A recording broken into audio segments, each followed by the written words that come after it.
Hey everybody, it's Jason Blaha here, and one of the things I started doing recently that I've had a few people who they really don't understand what's going on. They're like, oh my god, why are you doing strict curls? Are you saying chin-ups don't work for the biceps? That's a useless exercise. You know, you made your back and everything big by doing big heavy deadlifts. What makes you think biceps are going to grow from doing little girly weight with these strict curls? And it's kind of funny to see the comments on that. And I guess the point of this, what people need to grasp, is that historically, biceps have been looked at by a lot of strength athletes, a lot of strength and conditioning coaches as an essentially useless muscle. They're a useless muscle. They don't help you other than to flex your arm, to attract gay dudes or to attract girls or whatever it is you think the reason is for it, or to look good in a t-shirt. Okay, they have been historically considered to be an okay muscle. Maybe they help you with chin-ups. And they do help with chin-ups, but they've been looked at that way as kind of the exclusive domain of bodybuilders. Seriously, strength athletes have never needed strong biceps. Yet ultimately in our society, our culture has taught us that, you know, big biceps are a sign of athleticism, a sign of strength, a sign of power, because they can see them poking out of a t-shirt. And the way that's gone, it's been looked at from the perspective in some of your basic lifts. When we look at big basic power lifts, the only muscles that don't get worked effectively are the biceps. Now, a complete noob, their biceps will grow from deadlifts.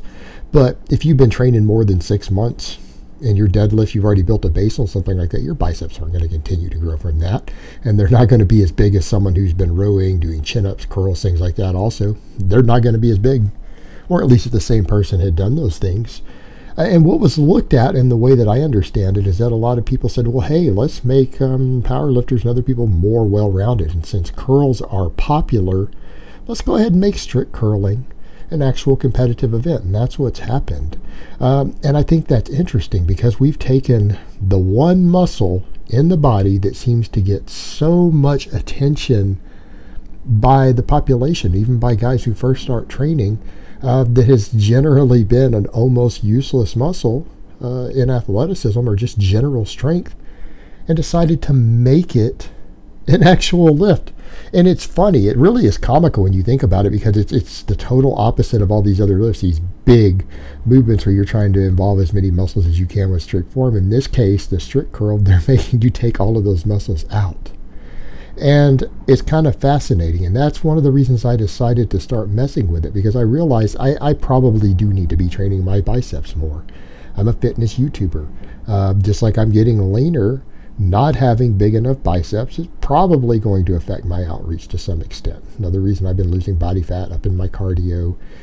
But it's also about being well-rounded. If I want to be truly strong, I don't believe there should be a competitive lift that isn't completely technique based, and people need to grasp that is kind of how Olympic lifts are looked at, because Olympic lifting is insanely technique based, and you don't ever get good at Olympic lifts unless you do them continually. You really have to make them a focus, because there's such a skill set involved.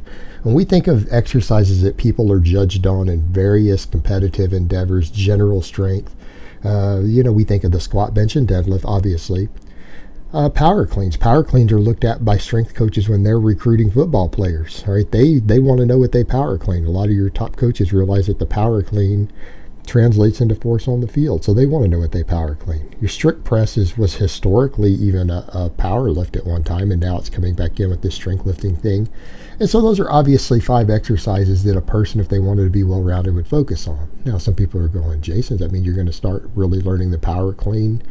Yeah, once I get some other stuff down. I have some other lifts and techniques I want to sort out, and I will eventually probably start actually allocating serious time towards learning the power clean to do it correctly, because it's something I haven't really done much of. Didn't bother to ever take the time to sit back and learn the technique myself for that exercise. And yeah, I probably will. I think it would benefit me as far as well-rounded strength. Absolutely, and I will do that eventually.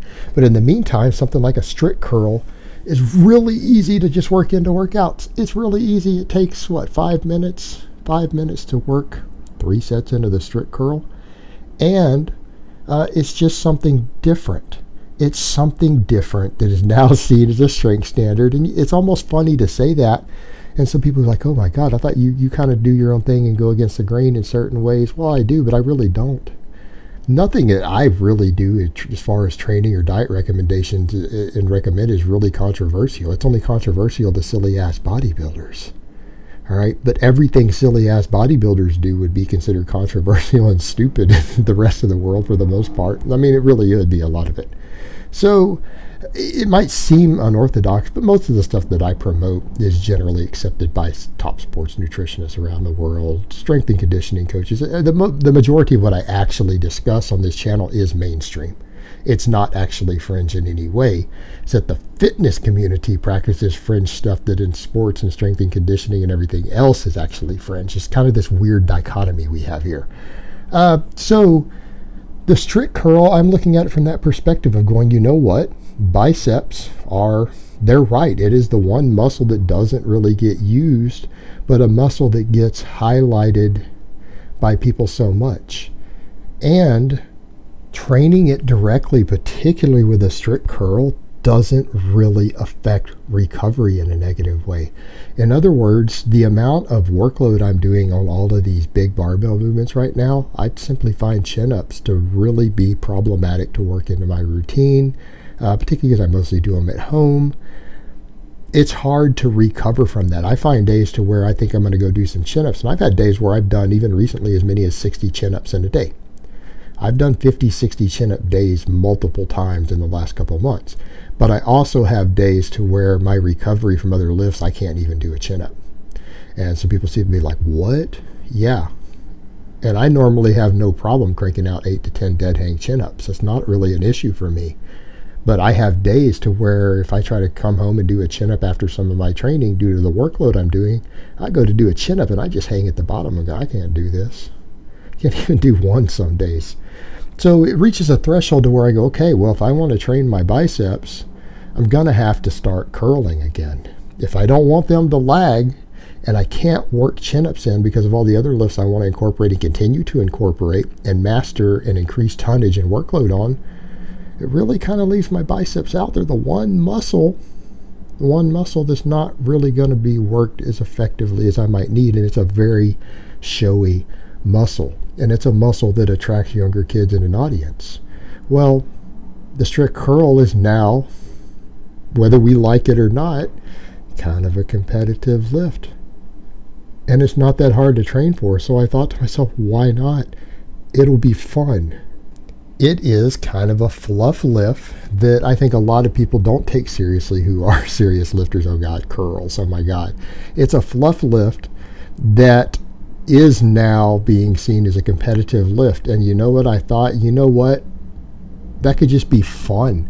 It's almost just a little fun side activity to do a couple days a week at the end of a serious workout. You know, it's just fun, and it totally changes my mindset at the end because I laugh. I laugh between sets, and I got to do these curls, even with the little silly weight, and go, oh my God, this is so light. I laugh about it, and it breaks the seriousness up of my training. Because, you know, I come in and do deadlifts, I have that serious face. Like, I come in, and I've come in that zone, that mode. And for me, it totally changes the training at the end to something lighthearted and fun and silly. Because I don't care what anyone thinks. Oh, I'm curling to failure and force reps. I command you to curl. They think it's hardcore. It's not. It's a tiny little muscle that you're isolating. And for me to sit there and when I think about it, every time I start doing it, and I realize, I joke and say, I'm powerlifting, this is a competitive lift, I start laughing, and it breaks my mood back up, and it puts me into just a silly, funny mindset at the end of some of these really hard workouts, because I'm doing it after I deadlift, and I'm doing it after I squat. That's when I'm working it in. Those sort of routines where when you do those, you're like, you got to get in your zone, and you have to stay focused. And, you know, too much focus, too much seriousness, taking yourself too seriously, I don't know if that's even good for recovery. You know, elevated stress hormones.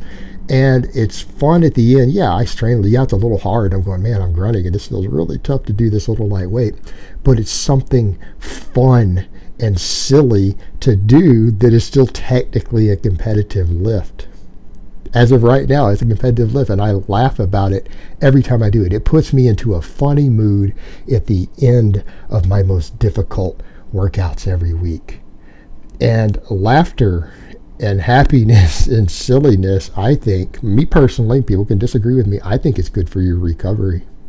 I think it's good for your recovery. And I know laughter and silliness is good for your health too. We know that. So if I can finish a grueling, tough workout with heavy squats and heavy deadlifts with something that makes me laugh, I don't see how that's a bad thing. Why not? All right, guys, but that's really all I have to say on that today. I hope it's been informative, and I will talk to you guys next time.